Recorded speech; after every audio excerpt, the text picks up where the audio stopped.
한국도 미국도 모두가 코로나로 말미암아 참 아픈 시간을 많이 가져왔습니다. 우리의 육신적인 팬데믹도 참 문제이지만 더 위험한 것이 있다면 영적인 팬데믹 현상이라 볼 수 있을 겁니다. 지금 미국은 또 한국도 마찬가지로 얼마나 많은 사람이 영적인 깊은 잠에 빠져서 영적 팬데믹 현상을 가지고 있는지 모릅니다. 미국은 청교도라는 이름은 가지고 있지만 청교도들이 정말 믿었던 하나님이란 이름이 점점 사라지고 있는 이런 시대를 맞이하고 있습니다. 지난 1월에 조 바이든 대통령이 대통령 취임할 때였습니다. 지금의 미국이 기독교적 문화는 가지고 있기 때문에 중요한 행사를 하게 되면 먼저 목사를 모시고 기도나 설교를 하고 행사를 하게 됩니다. 지난해 조 바이든 대통령이 취임할 때 성경 위에 서서 하기 위해서 손을 얹고 목사를 모시고 축복 기도를 받게 되죠. 그때 했던 기도의 마지막 부분 한번 보시겠습니까? We pray for divine favor upon our president, Joseph R. Biden, and our First Lady, Dr. Jill Biden, and their family. In the strong name of our collective faith. Amen. 마지막 기도 모습 보입니까? In the strong name of our collective faith. 다양한 종교의 이름으로 기도합니다. 예수의 이름이 사라져버리고 다양한 종교의 이름으로 전 국민이 지켜보고 있는 대통령 취임식 때 하나님의 이름으로 축복해야 될 그 자리에 예수의 이름이 사라지고 있는 현실입니다. 미국에는 하원 개원할 때도 마찬가지입니다. 역시 목사님을 모시고 기도로 시작을 하는데 지난해는 임마누엘 클레버이라는 감리교 목사님이 초청을 받았습니다. 기도 마지막 부분입니다. We ask it in the name of the monotheistic God, Brahma, and God known by many names, by many different faiths. A man and a woman. 마지막 글자 보입니까? A man and a woman. 남자의 이름으로 여자의 이름으로. We ask in the name of monotheistic God, Brahma. 유일한 신 예수가 아니고 브라마의 이름으로 기도합니다. 지금 이것이 미국에서 일어나고 있는 현실입니다.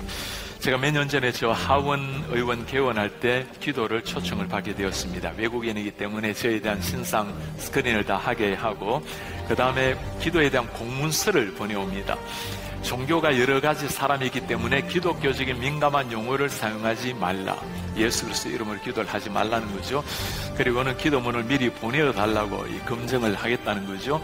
제가 미리 보내면 이게 검색당할 것 같아서 기도하기 하루 전날 밤 12시에 보내고 그리고 다음날 이메일을 열어보지도 않고 기도하러 갔습니다. 미국의 존 베너 하원 의장이 저를 소개를 하고 저 자리에 가서 기도를 인도를 했습니다. 당연히 예수 그리스도의 이름으로 기도를 마쳤어요.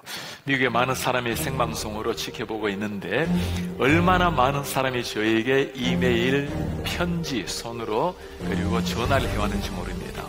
왜 종교의 자유가 있는 다양한 종교가 있는 미국에서 외국인이 예수님의 이름으로 기도합니까? 질책하는 사람 한 사람 없습니다. 모두가 외국인으로서 저 하원 개원할 때 예수 이름으로 기도해 주셔서 고맙다라는 인사말이었어요. 목사가 예수 이름으로 기도하고 칭찬받는 이런 시대를 맞이한 겁니다. 제가 있는 곳이 수도 버지니아입니다. 버지니아 주의회에 가서도 기도를 인도하게 되었어요. 기도를 인도하고 내려오는데 모든 의원들이 다 기립해서 박수를 쳐요.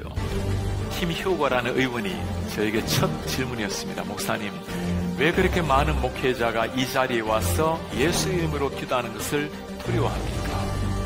예수 이름으로 기도하는 것을 두려워하는 이런 시대. 제가 올해는 3월에 상원의원에 초청을 받아서 기도를 하게 되었습니다. 역시 스크린을 다 하고 기도 지침을 받습니다. 당연히 예수 이름으로 기도하지 말라는 거죠. 기도하러 기다리고 있는데 부지사가 사회를 보다가 저를 살짝 불러요. 저는 당신이 내가 공개적으로 기도하는 걸 보았는데 예수 이름으로 기도하지 말아달라고 부탁할 줄 알았습니다. 그런데 조용히 와서 목사님, 평소 때 목사님이 기도하시는 하나님께 있는 그대로 기도하세요. 그 예수 이름으로 기도하라는 거예요. 비록 공문서는 지금 미국에 종교의 자유가 있기 때문에 다양한 종교 이야기하지만 정말 당신이 목사라면 목사답게 하나님께 기도하라는 겁니다. 사랑하는 여러분, 지금 이 시대는 너무나 우리가 세상 앞에 움츠리고 세상과 함께 화합해 나아가겠다고 우리를 포기해버리고 우리를 때로는 타협해 나가는 이런 시대, 사람들이 무엇을 기대하고 있을까요? 정말 예수님을 믿는다면 믿는 사람다운 모습을 보여달라는 것 아니겠습니까? 우리는 자녀들에게 가능하면 세상과 타협하고 세상과 화합해서 나아가라고, 균형 있게 살라고, 이런 그게 아니죠. 정말 예수 그리스도를 믿게 되면 혁명이 일어나는 겁니다. 세상에 지배당하는 인생이 아니라 우리가 겸손하지만 그러나 세상 한복판에 서서 당당한 그리스도인의 제자로 살아내는 것, 우리뿐만 아니라 사람들이 그걸 기대하는 거예요.